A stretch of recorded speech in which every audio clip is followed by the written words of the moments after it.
Hi guys, welcome. If you're new here, please like, comment, share, and subscribe. And if you're oldie but goodie, thank you for staying tuned to your girl. So in today's video, I wanted to do a update on Kaylan's case. And it says, mom of battered teen seeking medical help overseas. It says it has been almost 11 months since Kaylan Dowie, now 18, has been hospitalized at the University Hospital of the West Indies after reportedly being beaten by a group of women at a party last November along Barbican Road, St. Andrew. For weeks, her mother, Venetia Buckley, has been trying to get the teenager transferred to a medical facility in the United States, and she has finally got an acceptance letter. However, she's unable to find the US $425,000, approximately 62 million Jamaican dollars needed, and is seeking the public's assistance. It is estimated that her stay at the hospital could be at least 3 months, but it could be more, almost US $140,000 per month. I'm praying that things go well and she will not have to stay longer, because that would mean more money.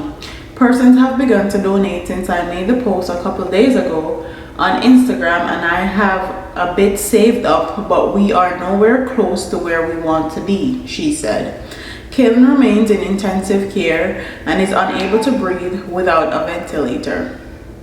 Buckley has high praises for the University of the West Indies, but said they can't do anything else for Kaylan. We urgently need to take her overseas. I am really grateful for all that they are doing and continue to do, she said. Buckley said that her daughter is still in a lot of pain, but she is a fighter. She wants to live, so please help me to let her live.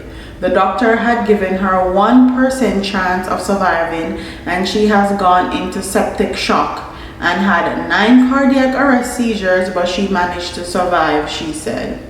Persons wishing to donate can do so at the National Commercial Bank, Washington Boulevard branch, account number 134311479, or Jamaica National Bank Halfway Tree branch, account is 20945292120. I'll link those accounts and the banks in the description box and also pinned in the comment section. So if you want to donate, you can do so on your own. I honestly don't know what I would do if I was in her position, especially as a mom. So please help, please support her. She's fighting for her daughter's life, and I probably would be doing the same. I wanted to talk about the 1,078 murders that Jamaica has recorded, and this has been since October 2nd. Where we have 2 more months left in the year, and those are normally the time where crime rate skyrockets in Jamaica, especially around Christmas time. But let's get into this article. It says a total of 1,078 murders were recorded in Jamaica for the period January 1st to October 2nd this year, a 9.9% increase over the same period last year. According to Jamaica Constabulary Force crime statistics recently released.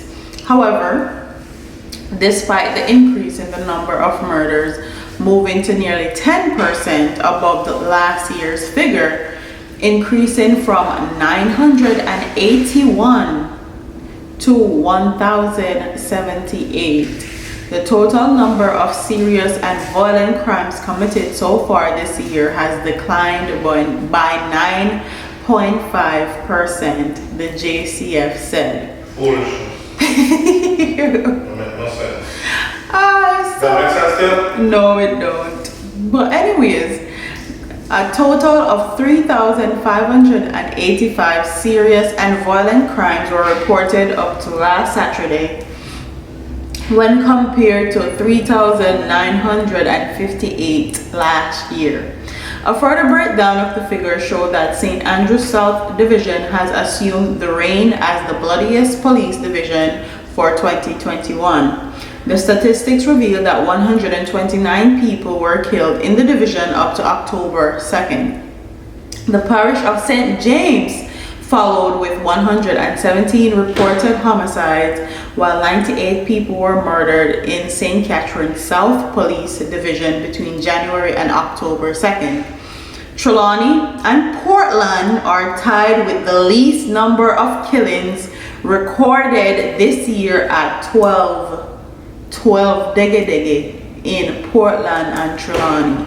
So if you're looking for a safe place to build a home, to retire to live, your best bet is Trelawney and Portland to explore those parishes more, I should say. Portland recorded a 50% increase in killings this year when compared to 8 cases reported up to October 2nd, 2021. So Jamaica have over 1,000 murders already, and we're not even in December yet. So all the measures that Andrew have put into place, like 3 consecutive no movement days or 1 consecutive no movement days, locking down business early, have not worked. So Andrew, when are we going to get a crime plan? Anderson, when are we going to get a crime plan? Because obviously all the measures that you guys are putting into place are not working. So what are your guys' thoughts on, even though we're in a pandemic, a lot of people are working virtually, there's less movement on the island because businesses are forced to open early and close early. What are your thoughts that there is still over 1,000 murders on the island? Do you think that it needs to change? Do you think that it's too far gone and nothing they do is going to change? Or people from killing each other? What are your thoughts on all the measures that Andrew has put into place as far as coronavirus is concerned? Because he has implemented a lot of measures targeting coronavirus, and I don't see him implementing anything as far as murders are concerned. So what do you guys think about, good Prime Minister and how he's dealing with violent crimes and murders that are happening in Jamaica? Don't forget to like, comment, share, and subscribe, and I'll see you in the next one. Deuces.